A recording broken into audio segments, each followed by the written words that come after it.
Health policy పేరుతో భారీ దోపిడీకి పాల్పడుతున్నారని లక్షల కోట్ల రూపాయల విలువైన భూ కుంభకోణానికి తెరలేపారని బీఆర్ఎస్ ఆరోపించింది. ఈ అంశంలో బీఆర్ఎస్ దారిలోనే కాంగ్రెస్ కూడా నడుస్తోందని, దీనిపై అసెంబ్లీ సమావేశం ఏర్పాటు చేయాలని ఇటు బీజేపీ డిమాండ్ చేస్తోంది. అయితే బీఆర్ఎస్ నేతలు ఈ వ్యవహారంలో ప్రజల్ని తప్పుదోవ పట్టిస్తున్నారంటూ విమర్శించింది కాంగ్రెస్.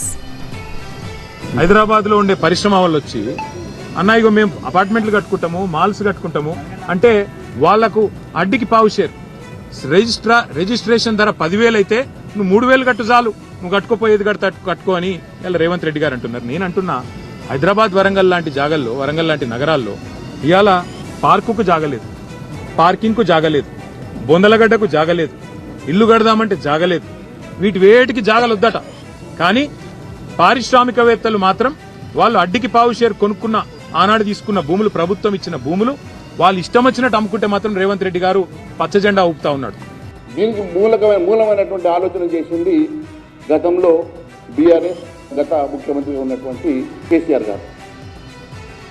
అప్పుడు కూడా ఇదే రకంగా హెల్త్ పాలసీ తీసుకొచ్చి భారీ ఎత్తున ఇక్కడ ఉన్నటువంటి భూములకి ఫ్రీ హోల్డ్ ఇచ్చినటువంటి కేసీఆర్ గారు.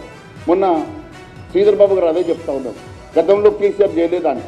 అంటే గతంలో కేసీఆర్ గారు చేశారు కాబట్టి నేను చేస్తున్నానంటే, వారు దోపిడీ చేశారు కాబట్టి మేము గజ దోపిడీ చేస్తాం, వారు దొంగతనం చేశారు కాబట్టి మేము గజ దొంగగా మారుతాం అన్నట్టుగా మరి ఈరోజు శ్రీధర్ బాబు గారు చెప్తా ఉన్నారు. ఎవరైతే ఓనర్షిప్ ఉన్నటువంటి ఓనర్లే 30% కట్టడం అనేది ఒకసారి ఆలోచించాలి. ఫ్రీగా భూమి ఇచ్చి 100% తీసుకోవడము, ఆల్రెడీ ఓనర్షిప్ ఉన్న భూమి మీద 30% తీసుకోవడానికి వ్యత్యాసం తెలియకుండా వీళ్ళు తెలంగాణ ప్రజల్ని కన్ఫ్యూజ్ చేస్తున్నారు. దీన్ని తెలంగాణ ప్రజలకు నేను క్లారిటీ ఇవ్వదలుచుకున్నా. దీంట్లో ప్రభుత్వానికి ఎటువంటి దురుద్దేశం లేదు.